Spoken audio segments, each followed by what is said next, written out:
The champagne glass struck the marble floor 3 seconds after Adriano Moretti told 400 guests he had never loved his pregnant wife. It broke beneath the stage in the Moretti Grand Ballroom, scattering crystal across the reflection of Isabella Romano Moretti's ivory gown. The string orchestra stopped in the middle of a note. Judges, senators, bankers, actors, and the grey-haired representatives of old families turned toward the woman whose 10th wedding anniversary they had come to celebrate. Isabella stood 7 months pregnant beneath a screen filled with photographs of her marriage. One hand rested over the daughter moving beneath her heart. The other remained loose at her side. Adriano held the microphone as if he were closing a business agreement. "I have decided to return to Bianca Ricci," he said. "The truth is that I never truly loved Isabella.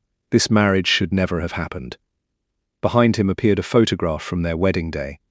Adriano was smiling at a 24-year-old Isabella as though no other person existed. The cruelty of the image was so precise that several guests lowered their eyes. Everyone waited for her to cry. Adriano waited too. Instead, Isabella looked at the man she had protected, advised, and loved for 10 years. Then she nodded once. "If that is truly what you want," she said softly, "then I hope you find it." She walked out while the anniversary candles still burned. Her marriage had not ended on that stage. It had ended over hundreds of ordinary days, every dinner abandoned for a telephone call, every promise postponed, every medical appointment attended alone. Tonight was only the funeral. Outside, autumn air touched her face. Her daughter shifted beneath her palm. "You're safe," Isabella whispered. Far above her, Adriano remained beneath the chandeliers, believing he had finally set himself free. He did not know that before sunrise, every port, account, and protected system beneath the Moretti name would answer to the woman he had just humiliated. The black armored sedan carried Isabella through the iron gates of the Moretti estate shortly after midnight. She never looked back at the ballroom lights. Her driver, Paolo, asked twice whether she wanted a doctor. Both times she said no. Her pulse was steady. The child was moving. Pain was not an emergency simply because other people were afraid to witness it. The mansion had been decorated for the anniversary. White lilies climbed the staircase. Silver ribbons framed a portrait of Adriano and Isabella beside the library doors. In the photograph, his arm rested around her waist, and she leaned into him with the unguarded trust of a woman who had not yet learned that neglect could be delivered in expensive rooms. Isabella turned the frame face down. Upstairs, warm light spilled from the nursery. Cream walls surrounded a white crib, shelves of storybooks, and a stuffed rabbit with one ear slightly lower than the other. Isabella had sewn that ear 3 weeks earlier after discovering a loose seam. Adriano had promised to help choose the child's name that evening. He had never come home. She lifted the rabbit and pressed it against her chest. "You will never have to earn someone's presence," she told her daughter. "I promise." Then she carried the rabbit into the master bedroom and opened the antique mahogany cabinet that had belonged to her father, Vittorio Romano. Adriano had disliked the cabinet. It was too dark for the room, too old for the modern estate, too ordinary to justify the space it occupied. He had suggested replacing it 4 times. He had never asked why Isabella refused. Her fingers found the brass key beneath the upper shelf. The hidden compartment opened with a metallic click. Inside rested a black fireproof case, 6 leather journals, and a cream envelope written in her father's precise hand. Open only when absolutely necessary. Isabella broke the seal. The first page held no sentimental farewell.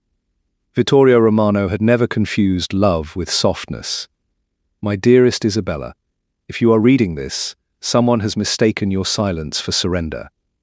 Beneath the letter lay the original charter of the Romano Continuity Trust, a silver data key, a stamped corporate seal, and a single-page authorization form. Isabella read only long enough to confirm what she already knew. Then she signed her name once. A knock sounded behind her. Lucia Belandi entered wearing a charcoal coat over her evening dress. At 63, Lucia had spent most of her life protecting Romano assets from men who believed a woman inherited wealth only so that a husband could use it. She had been Isabella's father's attorney, then Isabella's godmother, and for the past decade the only person who knew exactly how much of Moretti capital had never belonged to Adriano. Lucia placed a leather folder on the desk. "The council is calling an emergency session," she said. "Already?" "Your husband chose a stage filled with bankers. News travels quickly when humiliation affects collateral." Isabella looked down at the authorization. "I don't want the company destroyed." "This does not destroy it. It prevents Adriano from moving anything until we know what he has promised and to whom." "How bad is it?" Lucia's silence answered before her words did. 3 months ago, Adriano used part of Port Aurelia to secure a new acquisition. The trust never approved it. 2 weeks ago, someone tried to authenticate your consent with a copied seal. Isabella's hand stopped above the page. "Why wasn't I told?" "Because I intercepted it before it cleared, and because you were carrying a child while trying to save a marriage alone. I intended to bring you proof after tonight." "Proof of what?" Lucia opened the folder.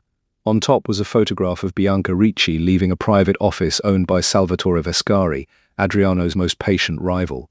Isabella studied the image without changing expression. "Does Adriano know?" "I don't know." "Then we do not assume he is innocent, and we do not assume he is involved. We verify." Lucia watched her for a moment. "Your father used to say that exact sentence. My father also distrusted every man who called appetite a strategy." Isabella signed the emergency authorization. The silver key flashed once as Lucia inserted it into the secure terminal built inside the case. At 2:13 in the morning, the Romano Continuity Trust stopped every attempt to sell, borrow against, or expand the assets Isabella controlled. Salaries continued. Ships already at sea continued. Hospitals, pension accounts, and employee benefits continued. Only Adriano's ability to move the empire without her knowledge stopped. Lucia closed the terminal. "By breakfast, he will think you attacked him. Then breakfast will be the first time in 10 years he notices what I have done." Isabella removed her wedding ring and placed it inside the cream envelope with her father's letter. She did not cry until she returned to the nursery and found the namebook still open on the chair. Adriano had circled Sophia 6 months earlier. That small mark broke what the ballroom could not. She sat on the carpet beside the crib, held the stuffed rabbit against her stomach, and allowed herself exactly 10 minutes to mourn the life she had believed her daughter would inherit. Then she washed her face, called an independent attorney, and began building a different one. Morning sunlight spread across the glass walls of Adriano's penthouse. Bianca Ricci stood barefoot beside the marble counter, pouring coffee into 2 porcelain cups. She wore his white shirt and the satisfied expression of someone who believed a locked door had finally opened. "You did it," she said. Adriano loosened his collar. He had not slept. The calmness in Isabella's face followed him each time he closed his eyes. "It should have happened years ago." Bianca crossed the room and put a cup into his hand. "Now we can stop pretending." He looked over the city he believed he controlled. The Moretti name covered towers, ships, banks, and private security vehicles. He had spent 20 years making it impossible to ignore. Bianca wrapped her arms around him from behind. "Now everything belongs to us," she whispered. His telephone rang before he could answer. Matteo Caruso's name appeared on the screen.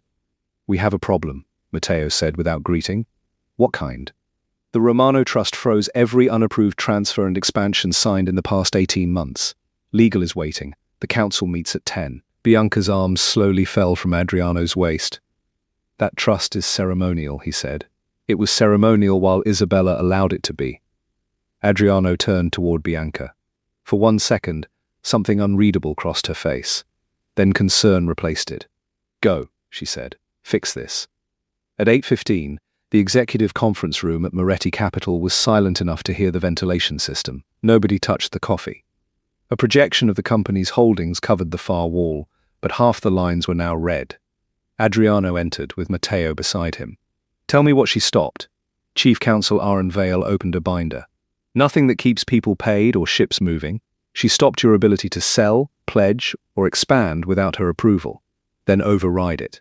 Vale did not move. "You cannot override the owner." Adriano stared at him. The screen changed. Beneath the Moretti capital structure appeared another name, Romano Continuity Trust. Vale pointed to the red foundation beneath the chart. "The trust owns the land beneath the ports and the systems that let the fleet and accounts operate. Moretti Capital uses them. It does not own them." "My wife owns the foundation of my company?" "Your wife is the controlling beneficiary.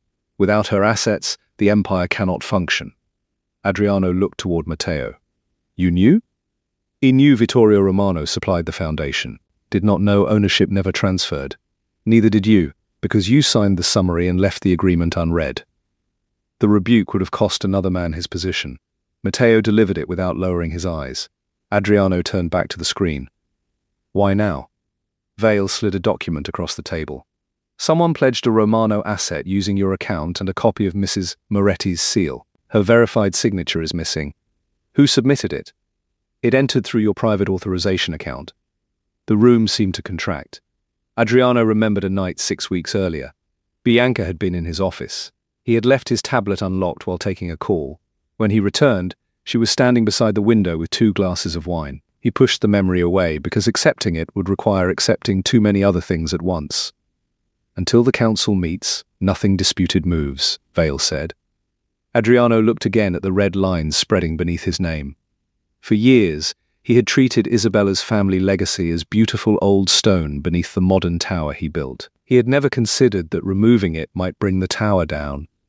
At the same moment, across the city, Isabella sat before a mirror while Lucia fastened the final button of her black dress. You do not have to attend, Lucia said. If I stay home, they will discuss my property, my marriage, and my daughter as if none of us can speak. Some of those men will blame you for embarrassing Adriano. Isabella met her own reflection. He used a microphone. I used a contract. Only one of us planned an audience. Before leaving, she opened the nursery door once more. The stuffed rabbit waited in the crib. She touched its repaired ear, then closed the door behind her. Black vehicles climbed toward the old Moretti fortress, where the family council met beneath portraits of men who had mistaken longevity for wisdom. When Isabella entered the chamber, every conversation stopped. She wore no diamonds. No bodyguards surrounded her. One hand rested on the curve of her pregnancy, and Lucia walked 1 pace behind, carrying the original trust charter. Adriano stood at the opposite end of the table. His expression contained the anger of a man who had spent the morning discovering that certainty was not evidence. Council Chairman Enzo Caruso rose. We are here to determine whether the Romano suspension is valid and what danger it creates for the organization. Lucia placed 1 document before each member. The suspension is valid, she said. The more useful question is what danger made it necessary. The explanation took less than a minute. Vittorio Romano had supplied the assets Moretti Capital needed to function, but ownership had remained with Isabella's trust. Adriano had been allowed to use the foundation. He had never owned it. Someone had now tried to pledge part of it with a false seal. Adriano leaned forward. I built this company. You expanded it, Lucia replied. There is a difference. He looked at Isabella. You knew you could do this? Yes. For how long? Since my father died. And you never told me. For the first time, she met his eyes. You never asked what he left me. You asked whether the ports could support your expansion. You asked whether Lucia could make the licenses faster. You asked me to smile beside you while investors called the merger a Moretti victory. But no, Adriano, you never asked what belonged to me. The words landed more heavily because she did not raise her voice. One council member warned that thousands of employees could lose their work. That is why I stopped. Only the transactions no one explained to me, Isabella said. The ships keep moving. The workers keep getting paid. Another man looked toward Adriano. Did you authorize the North Quay pledge? Adriano's gaze moved to the copied seal. My account authorized it. I did not know Isabella's consent was false. That is not an answer, Isabella said. His jaw tightened. Did you approve using Romano assets as collateral? I approved the acquisition structure presented to me, without reading what you were pledging. Silence spread around the table. Adriano had used that defense for years. Advisors summarized. Attorneys reviewed. He made decisions too large to examine. Until that moment, nobody had forced him to hear what the defense meant. I chose power before understanding its cost. Lucia placed a photograph beside the false authorization. Bianca leaving Vescari house. Several council members reacted immediately. Salvatore Vescari was the only rival powerful enough to profit from a Moretti collapse. Adriano picked up the photograph. When was this taken? 9 days ago, Lucia said. This proves a meeting, not conspiracy. Correct, Isabella said. which is why there will be an independent audit instead of an execution based on wounded pride. More than one man looked away. Chairman Caruso folded his hands. What do you require? An independent audit, every communication preserved, and Adriano removed from the disputed assets until we know the truth. Existing operations continue. No innocent family pays for what happened between us. Adriano stared at her. You intend to remove me from my own company. I intend to find out whether someone used your arrogance to enter mine. No one defended him. The council approved the audit by 11 votes to 2. As the chamber emptied, Adriano remained beside the table holding Bianca's photograph. Isabella gathered her papers slowly. When she passed him, he spoke without looking up. Did you plan this before the gala? She stopped. I planned a nursery, she said. You planned the rest. Rain began before sunset. It struck the library windows of the Moretti estate while Isabella sat before the fire with her father's first journal open in her lap. She had read only 3 pages when the door opened. Adriano entered without waiting for permission. We need to talk. She closed the journal. You lost the right to enter my room as though every door belongs to you. He stopped. For several seconds, anger and shame fought visibly across his face. Then he stepped back into the corridor, knocked once, and waited. May I come in? For 10 minutes. That correction, small and almost absurd after a decade of marriage, unsettled him more than the council vote. He entered and remained standing. How much of my life did you hide from me? Your life? The trust, the ports, the systems. Those were not your life, Adriano. They were assets you used. We built the empire together. My father built its foundation. I gave you permission to build walls. You became so impressed by their height that you forgot to ask what held them up. He moved toward the fire. Why stay silent for 10 years if you believed I was neglecting you? Pain rose in Isabella's chest, but her voice remained steady. I was not silent. I asked you to come home. I asked you to attend appointments. I asked you to take 1 week without meetings. I told you I ate dinner alone. I told you I was frightened when the doctor ordered more tests. You heard every word and answered as though my loneliness were a scheduling problem. I was building security for our family. No. You were building proof that no one could ever make you feel powerless again. We were simply expected to live inside it. He looked down at the journal. I thought I gave you everything. You gave me houses I slept in alone. You gave me jewelry chosen by assistants. You gave me guards who knew where I was when my husband did not. She placed both hands over her daughter. When I learned there was a complication with the pregnancy, I sat in St. Gabriel for 3 hours. You called your assistant before you called me. I called as soon as the meeting ended. Exactly. The single word removed every excuse he had prepared. Adriano reached into his pocket. His wedding ring lay in his palm. He had stopped wearing it after Bianca returned, claiming the metal distracted him during meetings. Isabella had pretended to believe him. I made a terrible mistake, he said. A mistake happens once. You made choices every day. Bianca may have used me. That does not make me less betrayed. I know. Do you? Because you came here asking what I hid, not what you destroyed. For the first time since he entered, Adriano had no answer. Isabella removed her ring from the chain around her neck. She had carried it there since the nursery because a part of her had not been ready to place it in a drawer. She set it on the table between them. I loved you, she said. That is why this hurts. Hope and grief appeared together in his expression. Loved? Tomorrow my attorney files for divorce. The rain seemed louder. Isabella, do not confuse my refusal to destroy the company with a willingness to save our marriage. One decision protects thousands of people. The other protects me. And our daughter? You will have the opportunity to become her father. You will not use her to remain my husband. His eyes moved to the ring. What do you want me to do? Tell the truth before the audit finds it for you. The 10 minutes had ended. Adriano walked out without touching the ring. In the corridor, he found Matteo waiting beside the staircase. Bianca is gone, Matteo said. Adriano looked toward him. Her penthouse is empty. Her telephone was left in the sink. The private office server shows a download from your account at 1:30 this morning, while you were still at the gala. What did she take? Port security rotations? Romano license maps? And every route planned for the next 6 weeks. Adriano turned back toward the closed library door. For the first time, he understood that the public destruction of his marriage might not have been the end of Bianca's plan.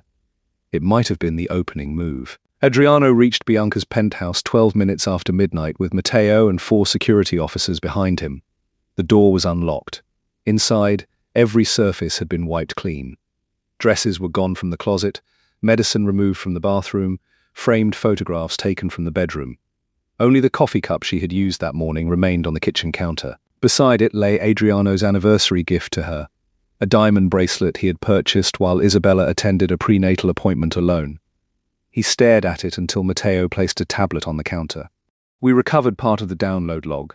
Bianca copied more than roots. She took the names of every council member who supported Romano oversight, the medical schedule from the estate security system, and the access protocol for the old archive beneath Port Aurelia. Adriano looked up sharply. Medical schedule? Isabella's appointments. The room changed around him.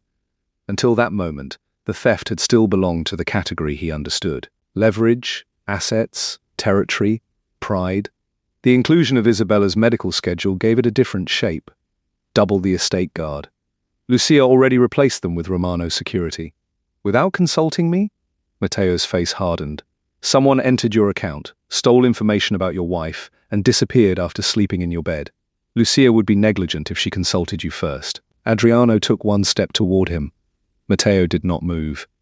They had known each other for 22 years.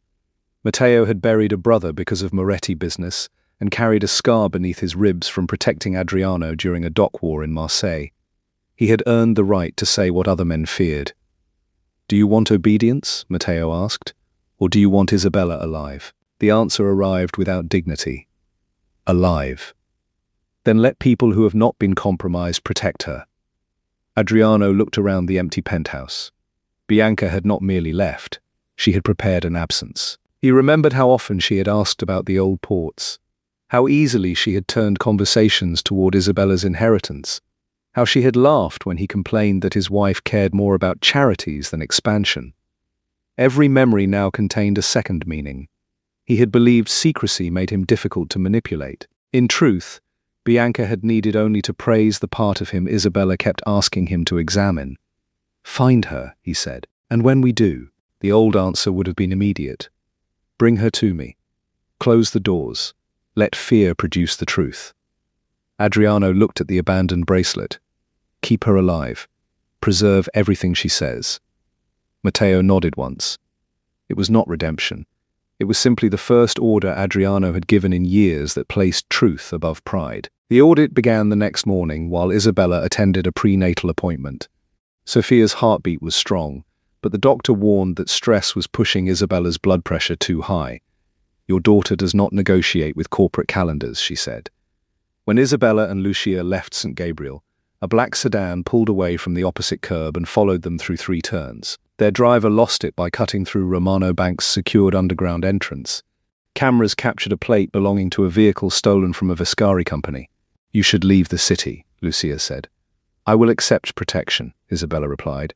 I will not surrender choice. Adriano spent 10 years confusing those things. Do not repeat him because you love me better. They returned to the estate by another route. A package waited inside the nursery, although no camera showed anyone carrying it upstairs. Lucia ordered the room cleared, but Isabella stopped at the threshold. The package was wrapped in pale blue paper and tied with white ribbon. It looked like a gift for a baby shower. Inside was a photograph taken through the hospital window less than an hour earlier. Isabella sat on the examination table while the doctor held the monitor against her stomach. Beneath the photograph, someone had written one sentence. The child will inherit what survives. Lucia reached for Isabella's arm, but Isabella did not retreat. Her gaze moved from the photograph to the crib, the window latch, and the stuffed rabbit waiting exactly where she had left it. Close the gates, she said. Do not accuse the staff. Do not let anyone outside this room know we found the package. Why? Because whoever carried it inside must report whether I panicked. Let them wait for an answer. While they wait, we find the door they used. One guard began collecting access records. Another covered the nursery camera with an evidence hood. Isabella stood over the threat until fear became information. The photograph had been taken from outside St. Gabriel. The package had been placed inside the most protected room in the estate. Vascari was not merely following her. Someone under the Moretti roof was already working for him. Adriano arrived while the security team was still searching the nursery. He saw the photograph in Lucia's gloved hand and went perfectly still. "Where is Isabella?" "In the library," Lucia said. "And before you enter, understand this. You have no authority over her security, her residence, or her medical decisions. Someone placed a threat beside my daughter's crib." "Yes, using information stolen from your account." He absorbed the accusation without resisting it. "What does she need?" Lucia studied him. "She needs the truth. If there is anything about North Quay, Bianca, or Vascari you have not disclosed, tell her before someone else uses it to reach the child."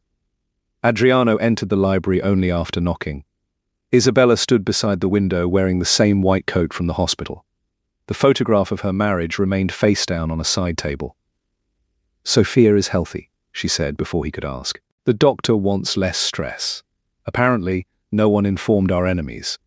You should move to the Romano residence in Geneva." "No, Isabella. If you came to give orders, leave." He stopped near the door. "What do you know about Salvatore Vascari?" she asked. "He has wanted Port Aurelia since before our marriage. His father lost it to yours, and Salvatore treats inheritance like an unpaid debt." "And North Quay?" Adriano looked toward the rain. "Bianca introduced the lender. She said their capital came through a Swiss infrastructure fund.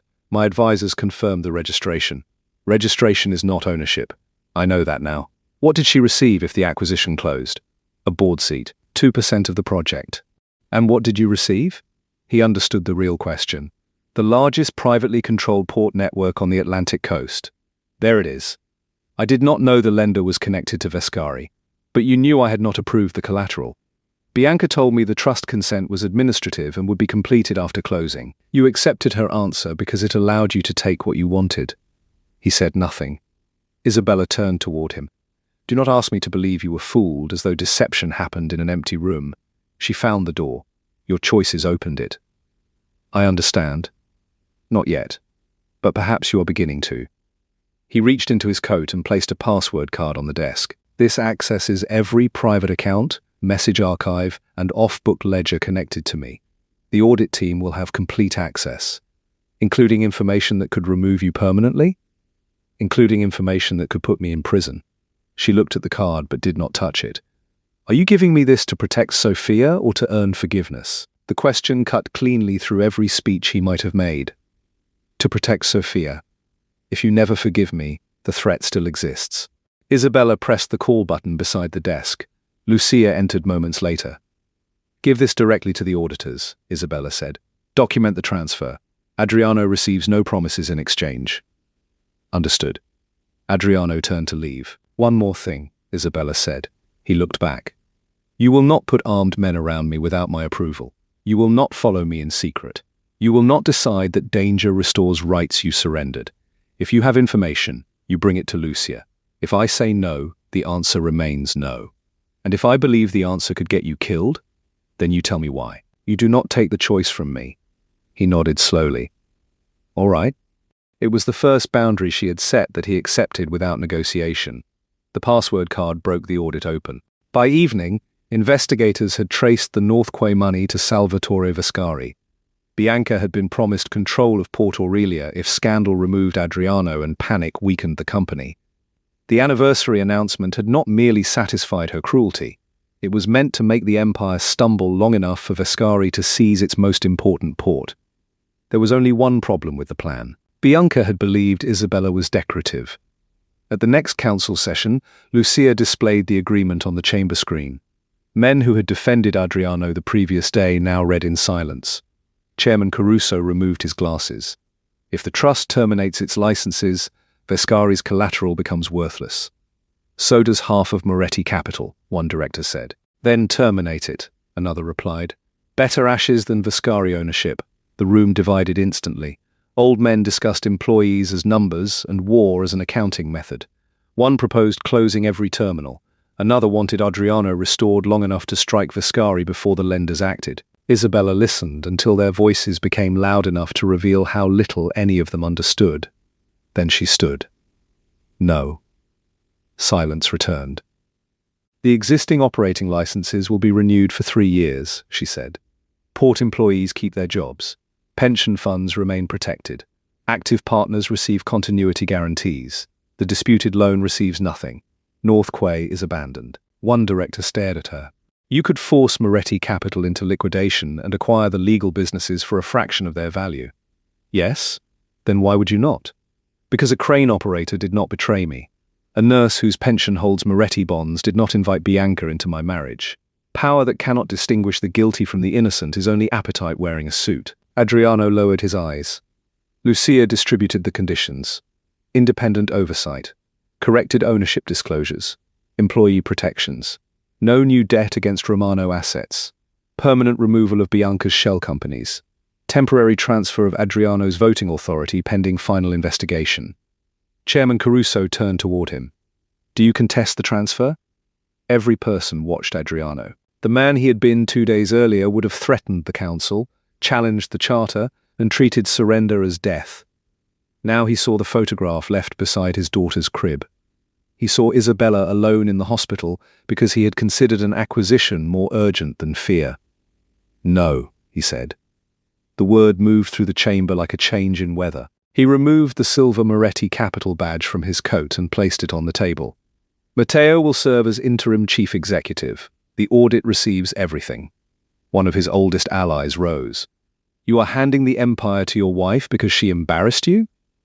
Adriano looked at him. No. I nearly handed it to Vescari because I was too arrogant to read what I signed. My wife is the reason you still have an empire to argue about. Isabella did not smile.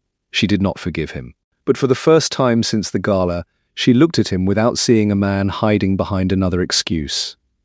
The council approved her proposal unanimously. Afterward, Adriano stood alone near the windows while members gathered around Isabella. She accepted none of their praise. She spoke with department heads about payroll, asked Lucia to protect small suppliers, and corrected a clause that would have allowed executives to keep bonuses during restructuring. He had called her quiet for years, as though quiet meant absent. Now he understood that she had been listening while he mistook noise for leadership. Bianca called Isabella that night. The number appeared as unknown. Isabella answered from her father's study while Lucia activated the recorder built into the desk. You looked beautiful at the gala, Bianca said. I was sorry to miss the ending. You did not miss it. You designed it. Bianca laughed softly. Adriano always needed an audience. I only offered him one. He chose to take the stage. Still protecting him? No. Naming his responsibility prevents you from taking credit for it. The laughter stopped. You think a trust makes you powerful, Bianca said. It makes you valuable. There is a difference. To Vescari? A small silence answered. Salvatore wants what your father stole from his family. My father bought Port Aurelia after Vescari's father bankrupted it. History is whatever the winner can afford to record. Then why threaten my child? Bianca's voice cooled. Because a mother signs faster than a widow. Lucia's hand tightened around the recorder controls. Isabella forced her breathing to remain even. What do you want? The original trust seal and the silver key. You will receive instructions. If you involve Adriano, the next photograph will not be taken through glass. The call ended. Lucia immediately sent the recording to the audit team and security command. She confirmed Vescari, she said, and conspiracy. She also confirmed they do not have the key. They know it exists, which means someone saw the case. Isabella replayed Bianca's final sentence. The next photograph will not be taken through glass. She knows where the first photograph was taken, Isabella said. That detail never appeared in the press, and the package is still here. Someone watched the nursery after it was delivered. Lucia understood. The camera failure. And the upper corridor. Find every person who entered it between the gala and dawn. Do not search for a stranger. Search for someone the house was trained not to notice. They reviewed estate records from the night of the gala. At 12:41, while Isabella was returning from the ballroom, a nursery camera lost its signal for 17 minutes. A house guard named Daniel Orsini entered the upper corridor carrying a florist's box. He had served the Moretti family for 9 years. By morning, Orsini had disappeared. Inside his locker, investigators found a duplicate cabinet key and 12 cash transfer receipts from a Vescari company. The betrayal had not entered the estate after the marriage broke. It had been waiting inside the walls. Matteo moved Isabella to a Romano safe house above Lake Arden with her permission. She chose the route, approved every guard, and carried the black case herself. Adriano was not told the location until she arrived. He received only one message from Lucia. "She is safe. Do not follow." He obeyed. For 3 days, Moretti terminals worked beneath new guards while auditors raced Bianca's people through the servers. On the 4th night, Port Aurelia went dark. The generators failed. Men using Orsini's credentials entered through a service gate and fought toward the underground archive. Adriano arrived to find Matteo wounded behind a barrier and Orsini escaping between the containers. Then an explosion trapped 3 workers in a crane cabin. The traitor ran west. The workers screamed from the east. The old instinct told Adriano to hunt the man who betrayed him. Instead, he turned toward the fire. "Let him go. Get the workers out." He climbed the crane himself. By the time the cabin opened, Orsini had vanished, but all 3 workers came down alive. Vescari's men withdrew without reaching the archive. Matteo survived a bullet beneath his shoulder. No employee died. Lucia found Adriano outside the surgical floor with soot on his shirt. "The old Adriano would have called those workers the price of catching a traitor," she said. "The old Adriano is why the traitor had access. Tell Isabella the workers are safe and Matteo will live. She does not need a report designed to make me look better." At Lake Arden, Isabella heard the truth without interruption. "Was Adriano hurt?" she asked. "No." "Good." Lucia did not mistake the word for forgiveness. The safe house had belonged to Vittorio Romano. In its narrow study, Isabella found an underlined warning in his journal. "Never create a key that merely opens a door. Create one that records the hand attempting to turn it." Lucia explained the rest in a few sentences. If the silver key was used under coercion at the Port Aurelia archive, the Aurelia Protocol would copy every connected device and submitted document to independent investigators, then lock the trust for 90 days. "Vescari does not want the key," Isabella said. "He wants my hand turning it, which is why you remain here. If I hide, he attacks another port and uses more workers as shields. I am not offering myself as bait. I am choosing the ground." By noon, Isabella had a plan. The trust would publicly offer to settle the disputed debt at Port Aurelia. She would enter the archive with the real key while a magistrate's team watched through a circuit Vescari did not know existed. The seal and transfer papers would be false. If Vescari forced her hand, the protocol would take his network with it. The council objected. Lucia objected. The magistrate called the risk unacceptable. Isabella removed every unnecessary worker and guard from the operation, but she did not remove herself. Adriano learned about the operation from Lucia that evening. He came alone, surrendered his telephone at the Lake Arden gate, and waited in the rain until Isabella approved his entrance. She met him in the study. The stuffed rabbit sat beside the black case, its repaired ear bent against the leather. "You cannot go to the port," he said. "That sentence is why you almost were not allowed through the gate." He closed his mouth. When he spoke again, the command had left his voice. "Tell me the plan." She did. Adriano studied the map and pointed to an old tunnel beneath Warehouse 4. Vescari's father used this passage. "If your team covers only the modern entrances, Salvatore will come through here." Lucia marked the passage. "Anything else?" Isabella asked. "Bianca will try to separate you from the main archive. She will use something personal to make you move before the operation begins." "Such as?" "Me. The baby. Your father." Anything she believes turns intelligence into emotion. Isabella watched him. "You understand her well." Pain crossed his face, but he did not defend himself. "I understood what she showed me. I never asked what it concealed." He placed his command codes beside the map. "Lucia controls every Moretti unit. I cannot enter without your signal." "Why?" Isabella asked. "Because protecting you is not the same as owning the plan." The answer did not repair the marriage. It did, however, reveal that he had finally heard her. He turned to leave. "Adriano," he looked back. "Why did you say it that way at the gala? That you never loved me? You could have asked for a divorce privately. You could have told the truth without making me stand beneath our wedding photographs." For the first time, she saw him struggle not to look away. "Bianca said a clean break required cruelty. She said if I left hope, you would use the baby and the trust to pull me back. I told myself public certainty would prevent months of conflict. You humiliated me for administrative convenience." Yes, no softer description came. He refused himself one. "And did you believe it?" she asked. "That you never loved me?" "No. I believed saying it would make the life I wanted easier." The honesty hurt more than a complicated excuse, but it also ended the last argument Isabella had been carrying against an imaginary version of events. There had been no noble reason, no secret sacrifice, no misunderstanding large enough to transform betrayal into love. He had wanted something and made her pain convenient. "Thank you for telling the truth," she said. "It changes nothing." "I know."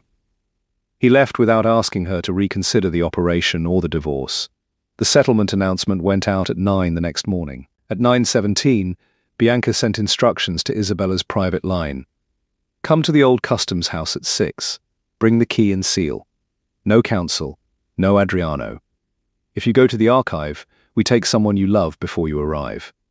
Attached was a live photograph of Lucia leaving St. Gabriel after visiting Matteo. Bianca had predicted the public plan and created a second location exactly as Adriano warned. Isabella showed the message to Lucia and the magistrate. "We cancel," Lucia said. "No, we adapt." The old customs house stood within the Port Aurelia security perimeter and connected to the archive through Vittorio's original freight tunnel. Vascari intended to force Isabella into the terminal from below, beyond the cameras covering the public entrance. The magistrate repositioned his team. Lucia replaced the seal with a lead copy.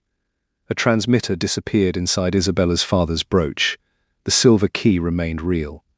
At 5:40, Isabella entered a black sedan with the case on her lap. "Last opportunity to choose another way," Lucia said from the opposite seat.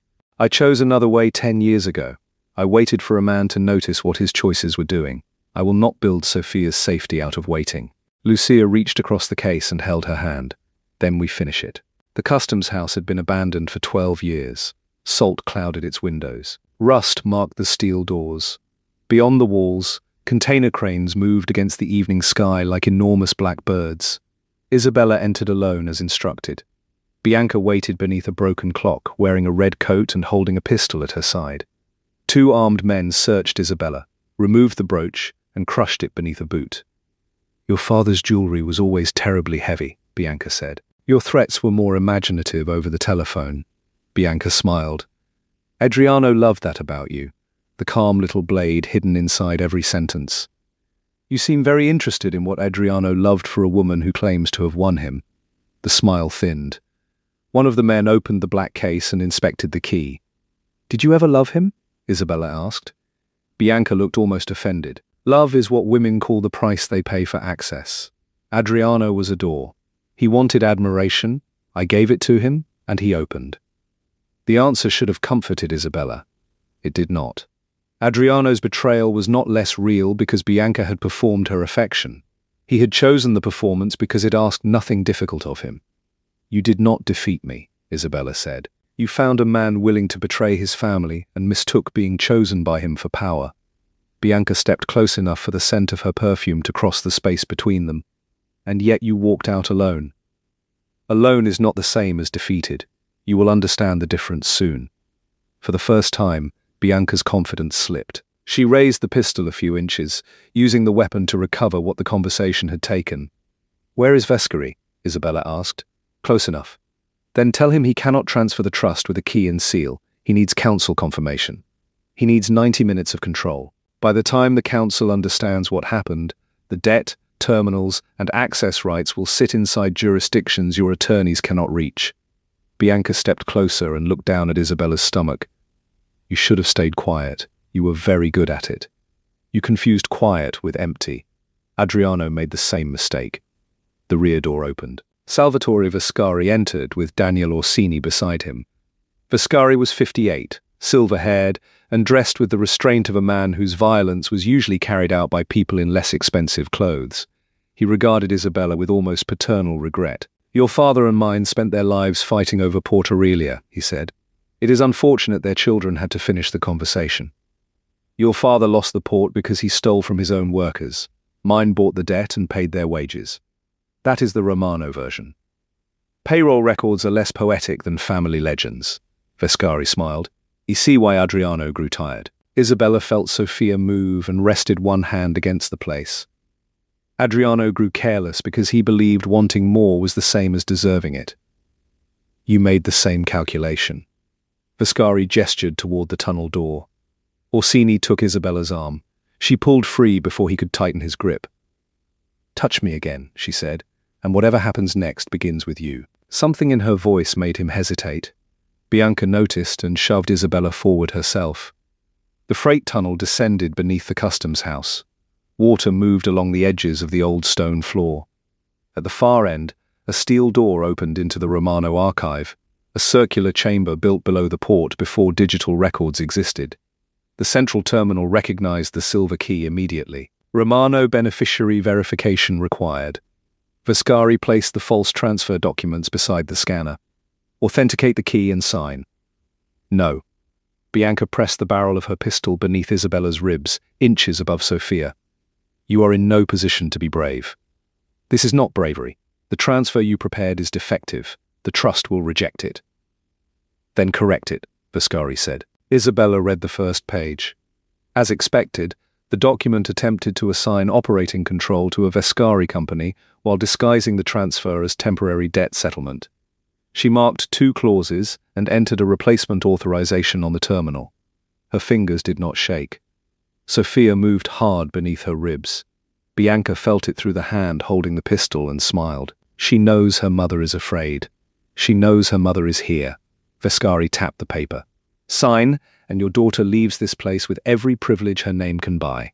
Refuse, and she inherits a war. Isabella remembered Bianca's voice on the telephone. A mother signs faster than a widow.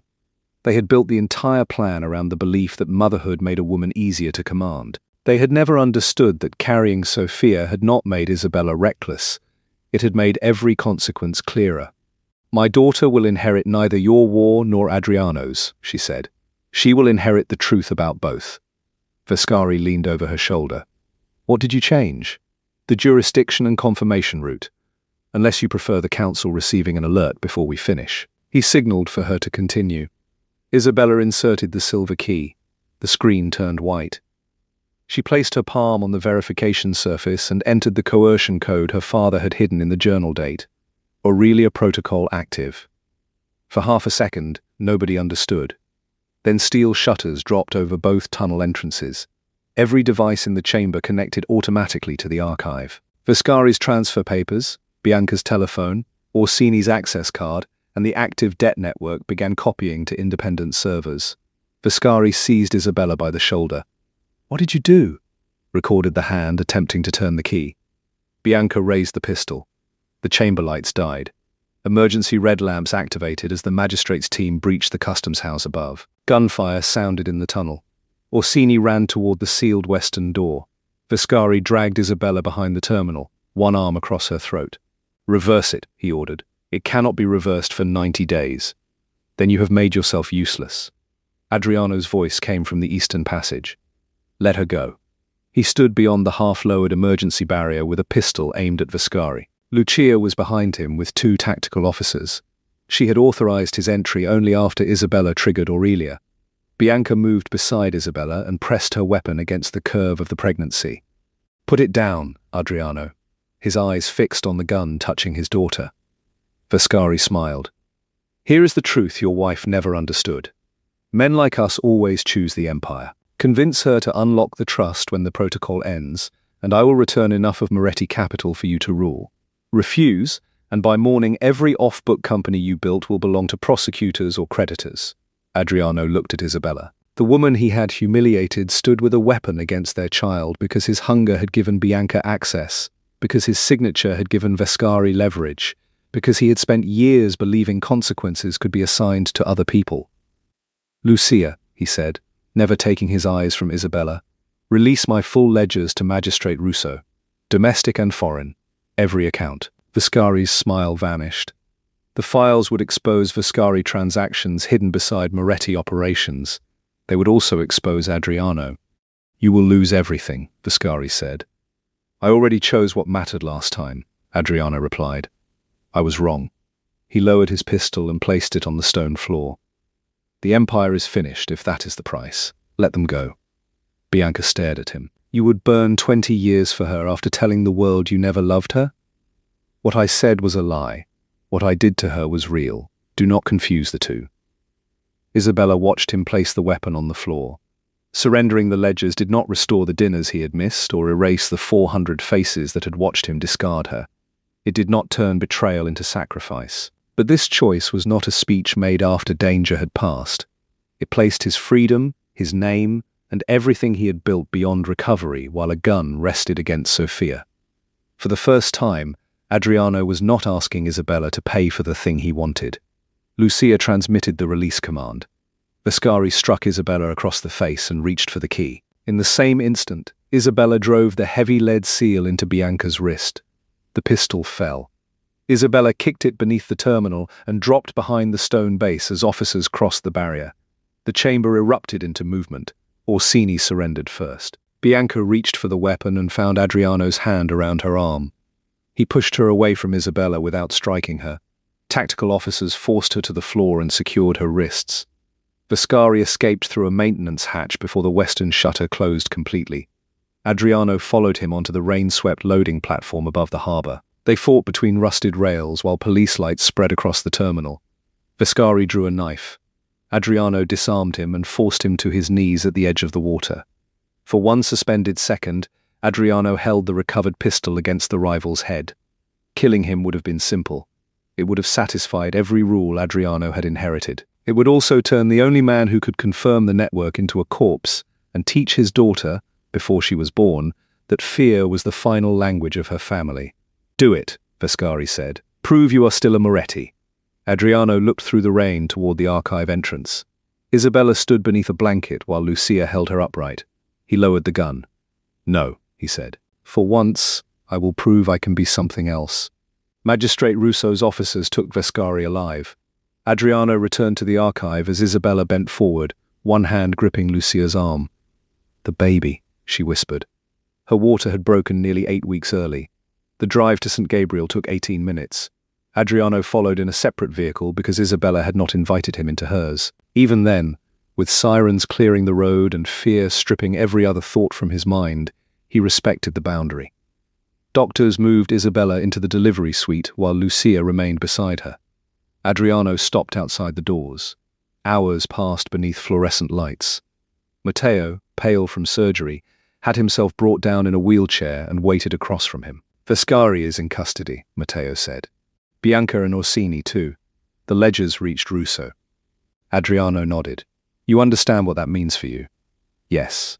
There may still be time to narrow the release." "No."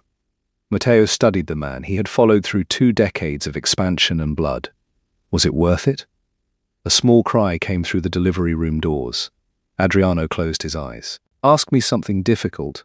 Sofia Vittoria Romano Moretti was born at 4:12 in the morning, small, furious, and breathing on her own. The neonatal team examined her while Isabella watched every movement. When the doctor finally placed the baby against her chest, Isabella counted 10 fingers twice and cried with a freedom she had denied herself since the gala. Sofia's body was impossibly light against her. Her mouth opened in a silent complaint before a thin cry filled the room. Isabella pressed her lips to the child's forehead. "You do not inherit the fear," she whispered. "You do not inherit the silence. You inherit the chance to choose differently." The stuffed rabbit would arrive from the estate an hour later, sealed in a clear hospital bag, its repaired ear still bent. For now, Sofia closed her hand around Isabella's finger, and the entire world narrowed to that grip. Lucia kissed her forehead. "He is outside," she said. "He is not asked to enter." Isabella looked down at Sofia. The child opened dark blue eyes and closed one hand around her mother's finger. "Tell him she is safe." Lucia carried the message into the hallway. Adriano bowed his head. Tears moved down his face without sound. "Thank you," he said. He began to leave. "She asked if you would like to see Sofia through the glass," Lucia added. It was less than he wanted and more than he believed he deserved. He stood outside the nursery window while a nurse lifted his daughter from the incubator for 3 seconds. Sofia's hand opened against the blanket. Adriano placed his palm on the glass. He did not call the moment forgiveness. He called it a beginning he had no right to waste. The consequences arrived without ceremony. The Aurelia Protocol gave investigators Vescari's network, Bianca's messages, Orsini's payments, and the attempted transfer. Vescari was charged. Bianca admitted that she had provoked the gala announcement, copied Isabella's seal, purchased Orsini, and used Adriano's affair as the easiest entrance into the Moretti empire. None of it excused Adriano. His ledgers exposed Vescari, but they also proved Adriano's own unlawful authorizations and concealed accounts. The council removed him. The criminal companies were dissolved or seized. Isabella protected the port workers and pensions, then placed the lawful businesses under transparent Romano oversight. Adriano pleaded guilty.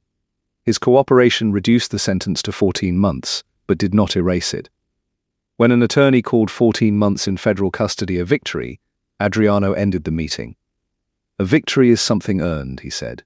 "This is a cost arriving late." He met Sofia once before reporting to prison. Isabella chose a supervised room at the Romano residence. Adriano entered without a watch, telephone, or guard. His daughter slept in a white blanket beside the stuffed rabbit from the nursery. "May I hold her?" he asked. Isabella placed Sofia into his arms. The feared man, who had once commanded an empire, supported the child's head with both hands, as though the world had become too delicate for sudden movement. Sofia opened her eyes. Adriano smiled and then cried. "I am sorry," he whispered. Isabella's voice remained gentle. "Do not make her responsible for comforting your regret." He nodded. "You're right." He did not ask Isabella to wait for him. He did not ask her to postpone the divorce. He signed every custody protection her attorney presented and transferred his remaining lawful assets into an independent trust for Sofia that he could never control. "Are you doing this because you think I will take you back?" Isabella asked after the final document. "No, if you never forgive me, she still deserves a father whose love does not contain a claim." 2 weeks later, Isabella's divorce became final, and she restored her name to Isabella Romano. Adriano reported to custody the next morning without asking her to wait.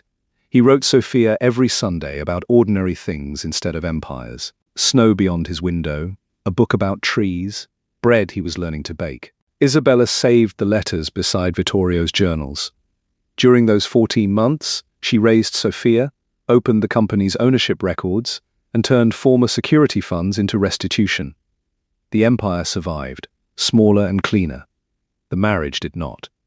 After his release, Adriano moved into a modest house beyond the estate gates, attended therapy, and began supervised visits. He arrived early, followed Isabella's rules, and learned his daughter's cries without handing her to someone else. Trust returned in pieces too small to announce. An afternoon in the garden, a visit without a supervisor, one feverish night when he waited outside Sofia's door until Isabella invited him in. He never used those moments as evidence that she owed him another chance. On Sofia's second birthday, white roses bloomed along the Romano estate paths. There were no senators, cameras, or chandeliers. Matteo came with his arm fully healed. Lucia brought too many books. Port workers sent a wooden toy crane painted blue. Adriano arrived carrying a small horse he had carved by hand. One leg was slightly uneven. Sofia ran toward him, shouting, "Papa!" before he reached the garden table. He dropped to his knees and caught her. Isabella watched from beneath the terrace awning. 2 years earlier, she had imagined Adriano teaching their daughter to ride horses through the mountains. That life had not returned. Something quieter and more honest had grown in its place. After the guests left, Adriano carried empty plates toward the kitchen. "You can leave those," Isabella said. "I spent 40 years leaving ordinary work for someone else. I am trying a new system." She almost smiled. Sofia sat on the carpet, opening the storybook Lucia had given her. The stuffed rabbit rested beneath one arm. Adriano set down the plates and looked toward Isabella. "I know the marriage cannot be restored by good behavior after destruction," he said. "I know being her father is not a path back to being your husband." "Then why are you telling me?" "Because I used to do decent things while secretly demanding a reward. I want there to be no hidden demand between us." Isabella studied him. The man before her had publicly humiliated her, endangered the inheritance he ignored, and opened their home to a woman who used his appetite against them.